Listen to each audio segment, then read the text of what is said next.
Hey, greetings everyone and welcome to MOSHBITS. If you're new around here, then you should know that MOSHBITS is my ongoing series of episodes where I talk a lot about the latest news in tech and gaming.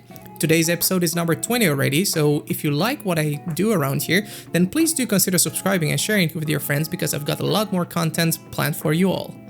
After talking about AMD for the past couple of days, I think it's also time to start talking about NVIDIA because the entire 30 series fiasco is definitely not going to stop. If you don't know what I'm referring to, then you should probably watch this video showing on screen right now. Alas, NVIDIA is allegedly no longer planning on releasing the RTX 3070 16GB and 3080 20GB versions that we've previously learned about from another leak. Those new cards were set to launch in December, but NVIDIA decided to cancel them altogether instead of postponing their launch.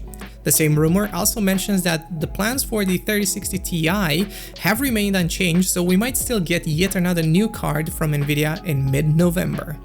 This one should be relatively similar in performance to the 3070. Now think about what the 2080 Super is compared to the 2080 Ti. That should give you a pretty good guesstimate, I would say.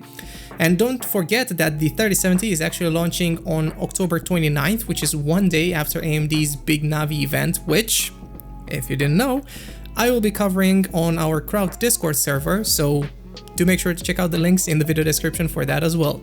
And speaking of the 3070, we've got some Ashes of the Singularity benchmark leaks showing the card performing nearly identical to the 2080 Ti. And I mean, I could say they're the same because the scores are within margin of error, so plus minus a frame or two over there. This would be in line with what NVIDIA told us about the 3070's performance, but I'd still suggest taking this with a grain of salt until actual reviews do come out, which won't be based on a game that has a dozen of people playing it. And I don't mean that as a joke, because Linus and Luke actually looked up the numbers on a WAN show episode, and that, my friends, was hilarious. Now, if that might surprise you, then I think this next one actually won't, because to the surprise of no one, the second iteration of the Oculus Quest exceeded sales expectations with a solid increase in headsets sold. Now, I hate Facebook as much as the next person, but launching this very headset at such an aggressive price during the whole human malware related lockdowns was definitely very smart. The changes to it, especially the increase in resolution and refresh rate, plus the marketing going on surrounding it, and the great reviews that previous Oculus Quest headsets have gotten, those are pretty much clear indications that this will be a success. Plus, being able to play Half-Life Alyx and Beat Saber completely wireless for about $300?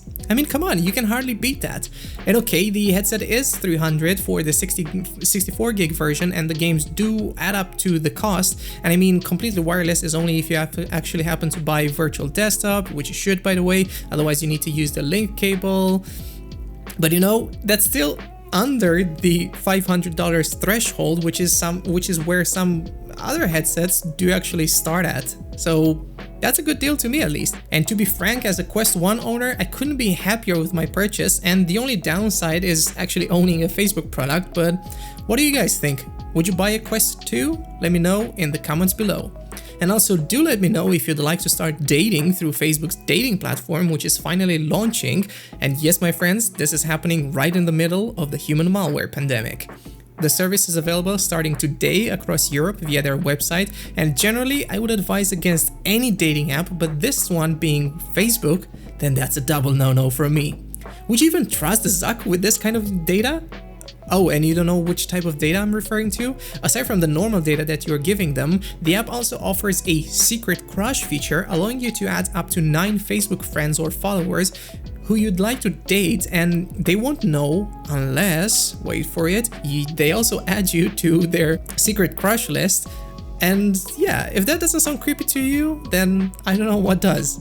Now, Facebook will also allow you to connect with other people that have similar interests, go to similar events, frequent the same groups, and also have added a video feature for all of you guys who are happy to try their virtual dates. I'm already laughing at how this might just happen, and you know, hey, maybe I'm the one understanding it wrong. Maybe Zuck is actually the bringer of love, and I didn't know all this time. Now, I've left links in the video description if you're somehow interested in trying this out, and if you do, then do let me know, I guess.